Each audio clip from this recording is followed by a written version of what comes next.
The Land of the Dead, page 70. In those days men knew that the ocean stream was a huge river girdling the earth. Look up girdling. The base word is girdle. Underline it. Make a marginal note with the definition of it. Hades' kingdom, dark Tartarus, was presumed to be on the farther shore, over the edge of the visible world, but no one could be certain, for those who went there did not return. Now it had been foretold by Circe that Ulysses would have to visit the land of the dead and be advised by wise ghosts before he could resume his journey and find his way back to Ithaca. So he turned his bow westward. Bow is the front end of the ship. And a strong east wind caught his white sails and sent the ship skimming toward waters no ship had sailed before. Skimming is like when you go across the top of the water. It was moving pretty fast. So it's sort of like skipping stones across the water, except it stays on the water. Night tumbled from the sky and set its blackness on the sea and would not lift. The ship sailed blindly. The men were clamped in a nameless grief. They could hardly bear the sound of their own voice, but spoke to each other in whispers. The night wore on and did not give way to dawn. There were no stars, no moon. They sailed westward and waited for dawn. But no crack of light appeared in the sky. The darkness would not lift. Once again Ulysses lashed himself to the tiller and stuck splinters of wood, sort of like toothpicks, in his eye sockets to prop the weary lids, to keep his eyes open. And finally, after a week of night, a feeble, circle the word feeble, highlight the word feeble, write its definition over here. A feeble light did curdle the sky. Look up curdle, put that definition in the margin. A feeble light did curdle the sky. Not a regular dawn, no joyous burst of sun, but a grudging, milky grayness that floated down and thickened into fog. Still Ulysses did not dare to sleep, for day was no better than night. No man could see in the dense woolly folds of fog. Still the east wind blew, pushing them westward through the curdling mist. And still Ulysses did not dare give over the helm. Look up helm. It's used many times in this section. Look up the word helm and write it on the side. For he had heard that the westward rim of the world was always fog-girt,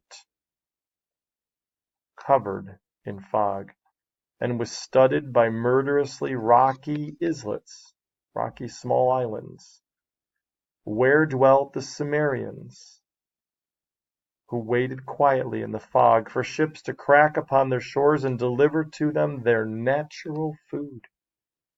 What do you think their natural food is? Shipwrecked sailors. Finally Ulysses knew he could not keep awake any longer. Yet he knew, too, that to give over the helm to anyone else meant almost certain death for them all. So he sent a sailor named Elpenor to climb the mast, that's the pole in the middle of the ship, and try to see some distance ahead. No sooner had Elpenor reached the top of the mast than the ship yawed sharply.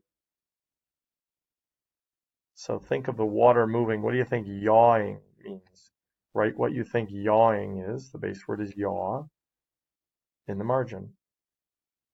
Ulysses lost his footing and stumbled against the mast. So now you can draw a picture of that.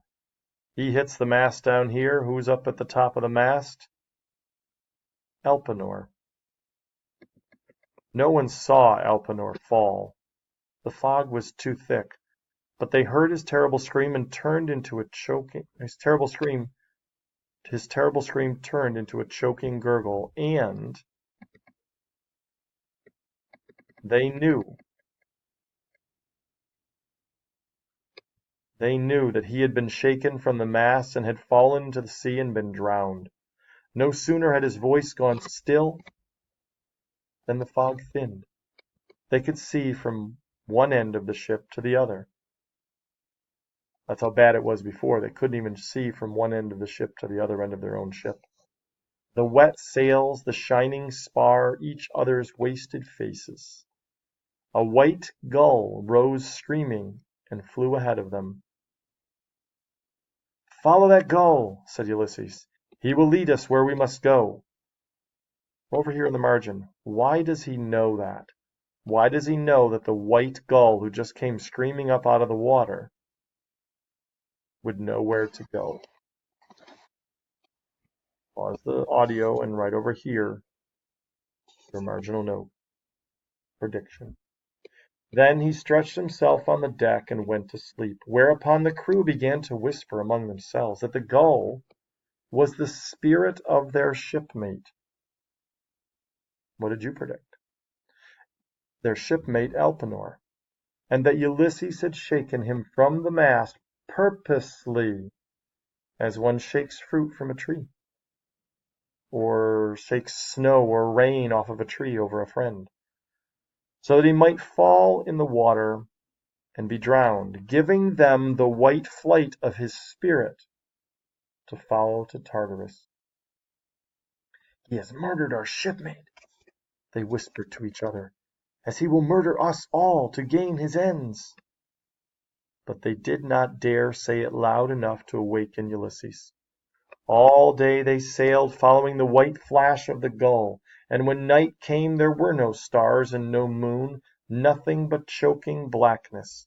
Ulysses took the helm again, but now the bow tipped forward and the stern arose, and the ship slipped through the water with a rushing, rustling speed, as if it were sailing downhill. The men, you'd make a prediction here. Where are they going if they're going downhill? Make a prediction here. Where are they headed now?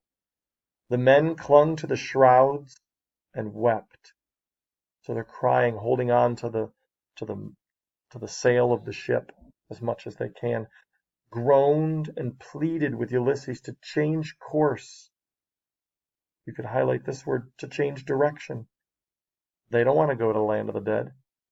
But he answered them not at all. He planted his feet and gripped the tiller with all his strength. As the deck tilted and the ship slipped down, down. "Who has ever heard of the sea sloping?" he said to himself. "Truly this must be the waterway to the underworld, the land of the dead.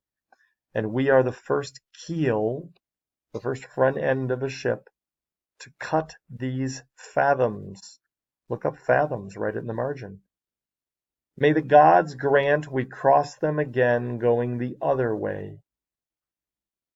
So he's hoping, in the margin over here, he's hoping they'll come out of the land of the dead and be able to come back. There was a roaring of waters. The deck leveled. They sailed out of darkness as through a curtain and found themselves in a strange place. The sea had narrowed to a river. The water was black and the sky was black, curving downward like the inside of a bowl. The light was gray. Tall trees grew along the bank of the river, the edge of the river, black poplars and white birches, and Ulysses knew that the black river was the Styx, the river Styx, and that he had sailed his ship into the kingdom of the dead. There was no wind, but the sails remained strangely taut. Over here in the margin, write what taut means. Tight. And the ship floated easily into harbor, as if some invisible hand had taken the helm. Ulysses bade his men disembark.